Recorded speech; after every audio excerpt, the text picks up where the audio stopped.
Welcome to our webinar number 1, that is the introduction into CLIL. The webinar is realized as a part of our Erasmus project called Bilingual Education a Step Ahead. My name is Julia and I represent one of the partners, that is Rainbow English, a private language school from Poland. Today we are going to start a series of 4 webinars. This one is the very initial one, and apart from the elements of CLIL, I'm going to show you, our partners, what should be included into our lesson plans that are to be prepared as products of our cooperation. So I hope you are going to enjoy. If you have any questions, do not hesitate to contact me. You know my email address, and we are going to see face to face when you come here to Poland. So let's go. In our project, we are going to produce 2 programs of teaching and 2 methodological guidebooks for teachers, both for primary and for preschool education. We are going to concentrate on 5 areas that are arts and crafts, maths, PE, science, and music. The products are going to be presented to the public at 2 conferences that we are going to hold. The first one is going to be in Romania, and the second one is going to be in Poland. Apart from Romania and Poland, in our project there are 2 other countries. One is Turkey and the second one is Greece. Altogether there are 14 partners, both from public sector and a private one. Now we can move straight to the topic of CLIL and our cooperation. In my opinion, CLIL simply goes from neuropedagogy that is really close to CLIL. We have to know that neuropedagogy, as you can see here in this Venn diagram, is a realm that deals with neuroscience, psychology, and pedagogy at the same time. It examines all the processes that concern learning, functioning while learning, and the emotions that are connected to this process. And the scientists discovered that we couldn't think about learning without some hormones that are produced in our brain when we are interested and having fun. That's why, if we, teachers, want others to learn, we have to make sure that some important ingredients are incorporated into our lesson plan, and they are simply present during our lesson. Some people say that 2 words that should simply describe our lessons are surprise and delight. If we have these both ingredients, we can be pretty sure that our students will come to our lessons with interest and that their brains will produce dopamine, that is a hormone necessary if we want their neurons to start processing data. And to get this surprise and delight, we should concentrate on the sense of relevance, novelty. So all that we teach should be somehow new for them, because brains don't learn things that they already know. Cognitive challenge, so you have to make sure that the tasks you presented are not too easy or too difficult for your students. What's more, your lessons should give them a sense of pleasure and positive emotions. And you have to remember another thing, that is that brains are not designed to collect data, they are designed to process all the information that they come across. So now, what is CLIL? CLIL is an acronym for Content and Language Integrated Learning, and The idea was coined in the 1990s, and there are several definitions of this methodology. I have presented two of them, the most famous ones and the ones that, in my opinion, reflect the whole idea best. The first one, CLIL, is a dual-focused educational approach in which an additional language, it doesn't have to be English, is used for the learning and teaching of content and language, with the objective of promoting both content and language mastery to predefined levels. It simply means that you mix languages and content. So some people would say that it doesn't differ from what we already know, that is teaching something in a different language. Well, it's not that easy. We have another one, but CLIL is an umbrella term, as it includes various ways of teaching where content, so a subject, is taught by means of a foreign language. And here in the brackets you can see some notions that you probably came across. Immersion, that is known in Canada, bilingual education, multilingual education, and so-called language showers, where you simply put your students into environments where they only have a foreign language. So simply it happens when you go abroad and there is nobody who speaks your native language. So what are the key points in CLIL, so that we didn't think about it as teaching in a foreign language? So one thing is, it's not only for English. CLIL can be used for teaching different foreign languages, minority languages. The thing is that simply we can't teach in a language that is a student's native language. That's all. It is designed for both content and language teachers. So me, as a language teacher, can use it, and also my friends who are music or maths or science teachers are also invited. And now, the thing that is the most important for me, in CLIL, there is a third element that is really important, and that's why I started with neuroscience, because here we concentrate on learning, thinking, and cognitive skills. So we do not only want to teach them English, we simply want them to think and to learn how to think, how to be independent, how to be cooperative, how to come up with ideas, how to be self-aware. In a moment I will show you what are the 21st century competences, so you will see how much CLIL is important now in this world. And we teach through a foreign language. That is a key point, because in CLIL we do not teach English, we teach through English or any other foreign language. So we simply use it as a tool, not as an aim. And some people ask me, all right, but the lessons are really tiring for the teacher to prepare. Right, but you have to remember that it's only a part of your normal work. So CLIL shouldn't take more than 50% of teaching time you have in your curriculum.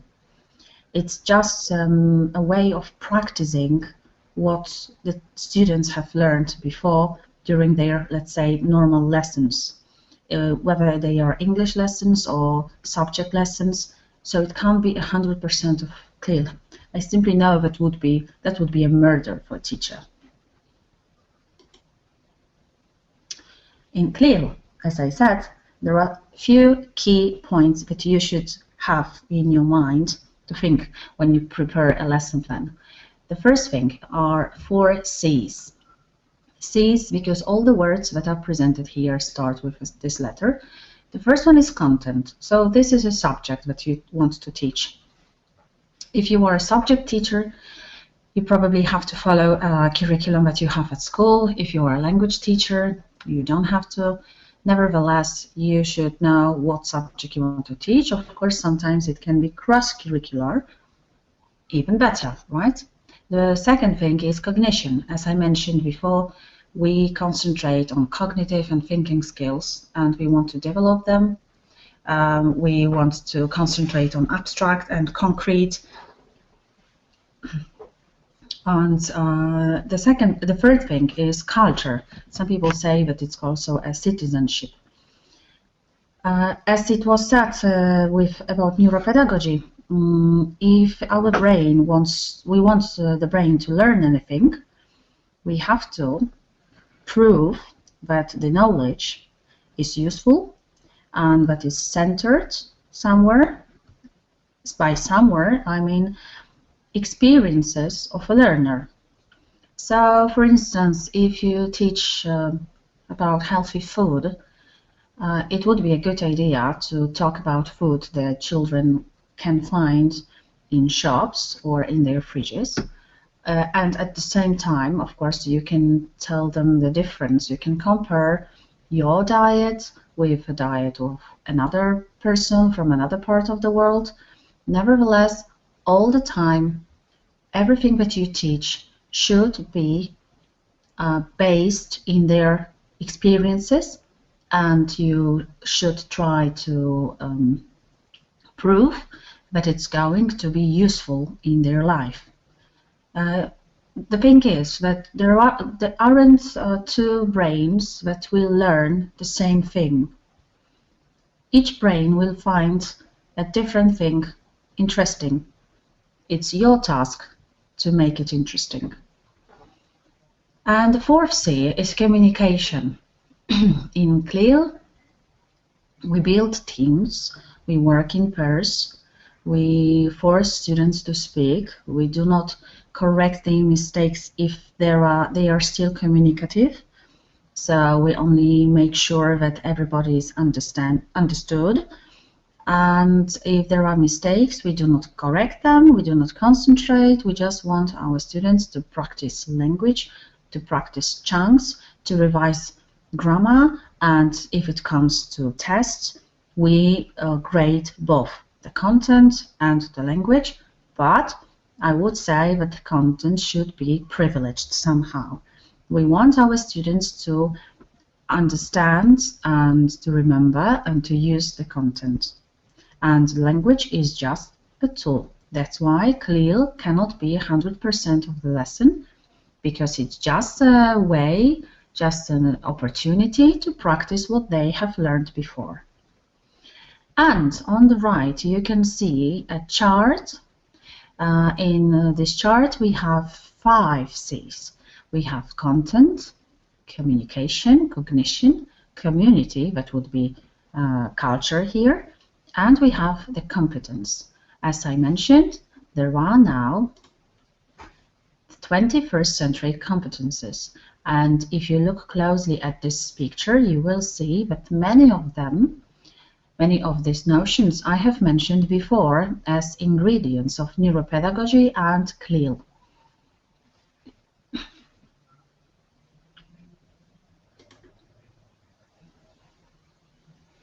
Right, so what is it, a good CLIL lesson plan? I think this picture reflects the things that are in our mind now. Oh my God, it is impossible to construct a lesson plan that would be that good, that would include everything that was said. We have language, cognition, culture, content.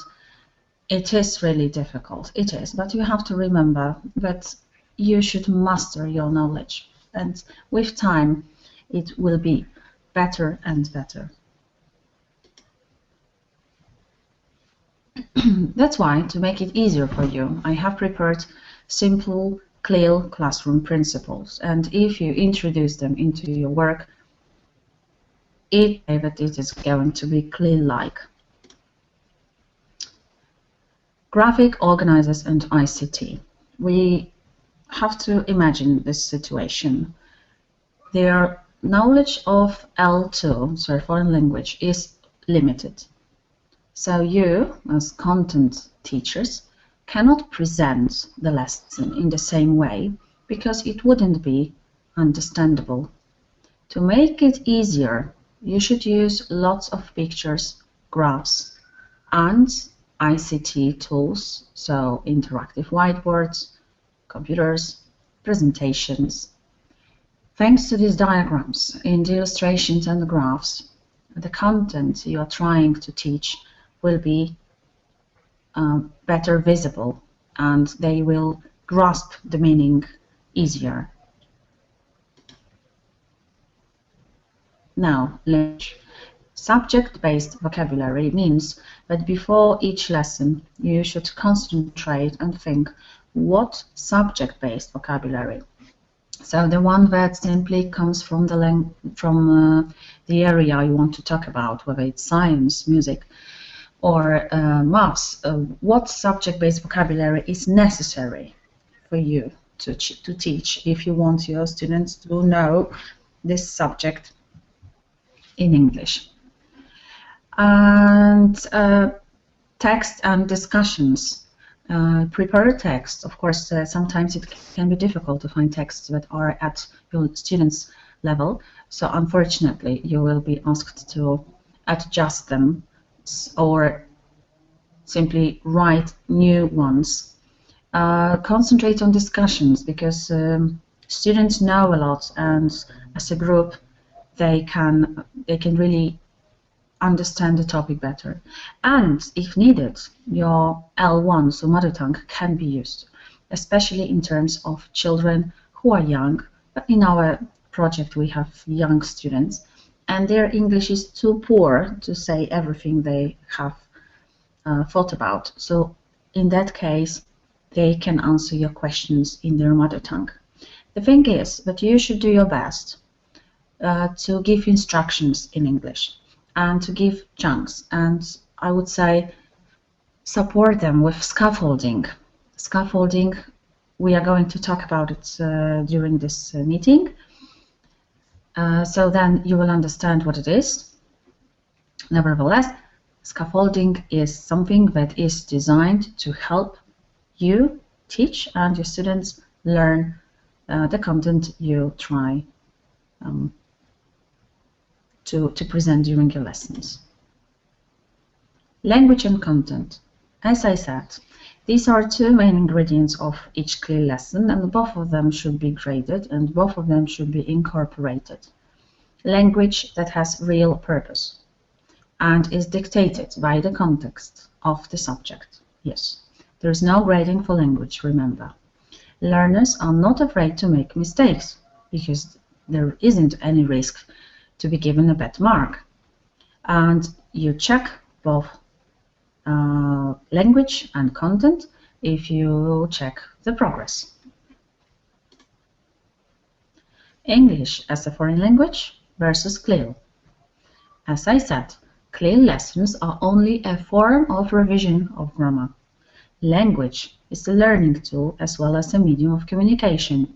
Traditional grammatical chronology is not possible here because sometimes during the lesson you will be forced to teach them something that you didn't have during your traditional English lessons. But don't worry, they will manage, even if you give them a text that will use passive voice, let's say, or conditionals.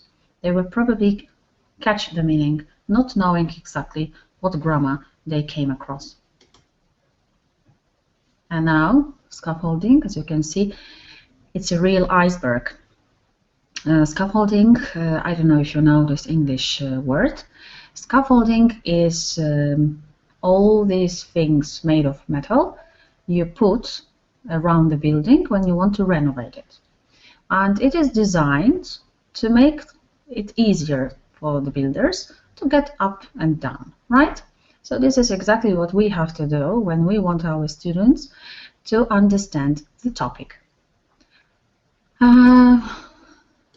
Simply to make language easier for the learners. How to do it? Pre-teach vocabulary. So it would be a good idea during your ordinary lesson to give them a list of words that they will need for your CLIL lesson. When you start a lesson, ask them several questions and write down the keywords on the blackboard.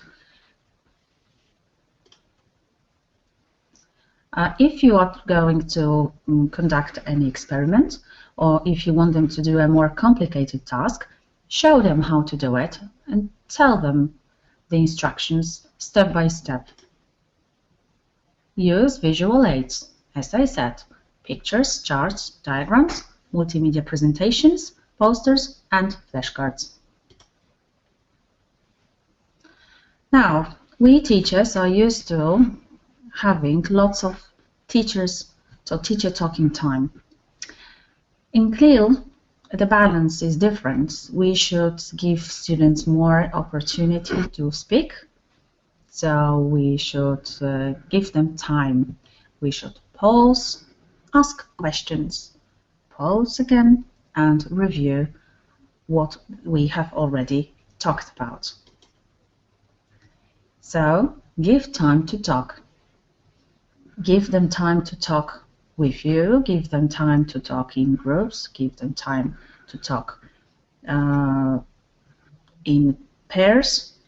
Then you will see that they will process lots of data, share the knowledge, and as a result, they will understand the topic better.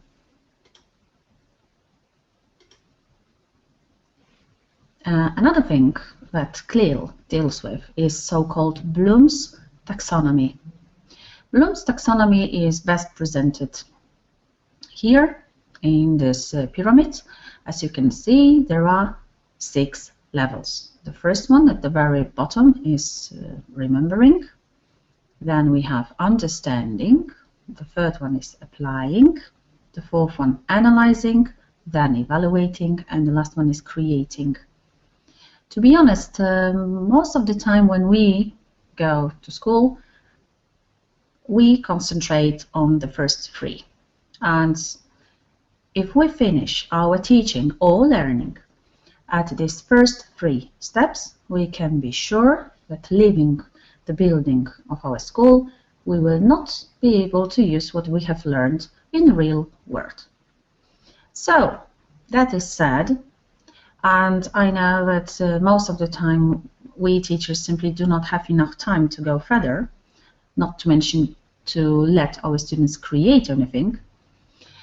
But in CLIL, it is really important. So we have to do our best to go through all 6 stages. We cannot leave any of them.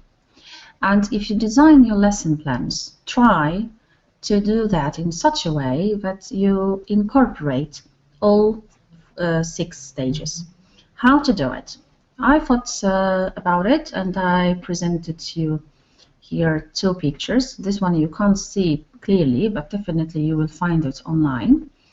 And in these circles, and in this, let's say, upside down pyramid as well, you will find nice words that are verbs that will give you instructions. So now, if you want to prepare an activity that would force your students to remember anything, you can use instructions like name all the animals you can see in a zoo. Then, understanding. Can you translate these names into English? Can you translate these names into French? Then applying. Okay, so now illustrate. So match the pictures and the names, or complete the sentences with names of animals or riddles. And this is what we usually stop at school, right? We usually stop at this level. So the other 3 are more complicated and time-consuming, like compare and contrast, identify, investigate, categorize. Categorizing is my favorite activity. Evaluating, so decide which animal you would like to have at home, or prioritize or rate which animal you think is the nicest, or which animal would you recommend to someone who. And the last one would be create or invent another animal that could live in a zoo, design a zoo and put these animals, we go back to categorizing, yes, and put these animals into cages so that they could live together and didn't quarrel or eat one another. So this is it. Going up to evaluation and creation, you can see whether your students understand the topic or not. So that's an excellent tool of assessment and evaluation. So why can you always fail? Because CLIL is not easy, right? CLIL is complex, as you can see, and there is no single model for it. So that's why probably you have searched through the internet. It's not so easy to find the answer about what a lesson plan is. There's always a problem who is to teach CLIL if it comes to public schools, whether language or subject teachers, and how to combine both, because you have to cooperate and not necessarily you have enough time. It's a new concept, and as it is with new concepts, it's always difficult to accept for the teachers, parents, and students. Although the students have they do not have a problem with it. There isn't sufficient understanding of content through the medium of foreign language, so teachers, language teachers, think that they don't know the content enough, while content teachers are afraid of the English. CLIL methodology and assessment are not clear because it is quite revolutionary. Only quite, most of you probably do some of these elements, and teachers have to be supported. That's why we have such projects. And the last thing that should be really on top, teachers would be overloaded and they do not have enough materials available online or in books. The thing is that CLIL is not for lone wolves. You have to be a group. You have to support each other. You cannot keep anything in your drawer just not to give other teachers a chance to have a look. That's why we are going to have our digital platform, and I really hope that it's going to work, and eventually we will be able to exchange materials, ideas, links, and things like that. So good practice exchange. And how to introduce CLIL into your lesson. If you are still interested in it, you really want to try, here is a short presentation, a short picture. Step 1, choose a topic. Step 2, your target vocabulary. Do not give them more than 6 to 10 words of content, because otherwise they wouldn't be able to learn. Or maybe you have a very strong group, so go ahead. Choose a grammar structure to focus on, because your lesson should be constructed also around grammar. Prepare resources, activities that would train cognitive and communication skills. So think in what way you are going to force them to think. So Bloom's taxonomy, right? So the grades from 4 to 6. And in what way are they going to work together? So try to limit the individual work as much as possible, although there are students who really appreciate it, and we have to respect their preferences. Create a graphic organizer for your student. It can be a chart, a table, anything that would make their understanding better. And let your students use the knowledge creatively. And now we can go straight to what is a part of our project. You are asked to prepare several lesson plans. Don't worry, there isn't a need to produce loads of them, but you are asked to concentrate on 5 areas that I mentioned before. And we have arranged that the lesson plans are going to be similar. Don't worry about their layout. If it comes to printing, we will ask someone to organize them in a same neat way. Just concentrate on content of your lesson plans. So remember about a few essential elements. First, you should give a title. In this case, I copied a lesson plan for a book, from a book that is about CLIL, and you will see the title at the very end, don't worry. It's the lesson about light and shadows. Then, in this box, we have aim. As you can see, there's only one. Do not write too many of them, because the space is also limited. Language that you are going to use, so the content language. You can add grammar here as well. Here we have prepositions, so they are going to build sentences, to talk about what is placed where. And extra materials that can be useful. So what is needed to have this lesson for all the activities that were planned. That would be easy for us then if you come to our school or we go to visit you. So if you send us such a lesson plan, we will just have a look and see, all right, I've got an electric lamp, I haven't got toys to make shadows, I have scissors, glue, an exercise book and plain paper. So we know that for your visit, we just need to ask our students to make some toys that would make shadows, right? I hope it's clear. Then, the lesson itself. We start with warm-up, because in CLIL we always activate prior knowledge. It is important because of two reasons.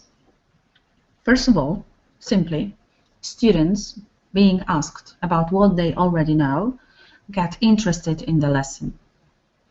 Secondly, if you ask them to say what they know, you can scaffold them. Yes, so you can. It's a way of scaffolding with keywords that will be used during the lesson. Simply by asking questions, you force them to think and say what they know, and you write down all the words that were important from your perspective for the further part of the lesson. Now, procedure. Main lesson activities constructed around Bloom's taxonomy. So from understanding, remembering to creation. Follow-up. If you have longer lessons or you have planned to organize a series of meetings, or simply you want to continue at home, or you want them to continue during the next lesson, you can prepare the follow-up. And it would be nice, because it isn't mentioned here, what formative assessment you planned. Formative assessment is not a test, right? Formative assessment is individual, peer, or group, where students check what they have learned and if there is anything that they are still interested in, but they do not know the answer to, right? So this is what you should concentrate. We don't try to give them grades for CLIL lessons. We just want them to think and self-evaluate. And the last thing, useful websites, because we are going to use interactive whiteboards during our lessons. And if so, and if you come across a nice application or a program or a website that would be useful in terms of visual scaffolding, please place a link here. And the last thing is, as you know, we have 5 curricular areas. And here, not necessarily in this form, but we will ask you to describe what subjects your lesson covers. Here, about light and shadow, we have literacy, drama, arts and crafts. So here, art and design, science, and PSHE. And it's listed in what a way. Excellent tool, especially for preschool education. And if you are planning to construct any worksheet, make sure it's in a form of PDF and you attach it to your lesson plan. That would be great if you could do anything like that. Important. That wasn't in this lesson plan in the book, but I think that would be really supportive if you could add it to your lesson plans. Describe the size of groups, because among our partners there are, like in my case, private language schools where our groups are from 5 to 10 students, whereas at the same time other groups can be up to 25. And I really believe that such lesson plans would differ. And then, yes, so the number of students. Length of the lesson. In our preschools, we have 30 minutes, right? At school, there is 45 minutes, and our groups, in private language school, our groups sometimes work 60 minutes during one lesson. So then, of course, we would have different activities. And any variations that come to your mind that might be used by teachers who have weaker groups or stronger groups, or something that you didn't do but you thought about, but simply because of lack of time you couldn't. Thanks for any idea that would be useful. And to end up, we have here acknowledgements and references. And here you have 4. I thought this one is unavailable, but you have 3 films that would show you sometimes what I have talked about, sometimes something new.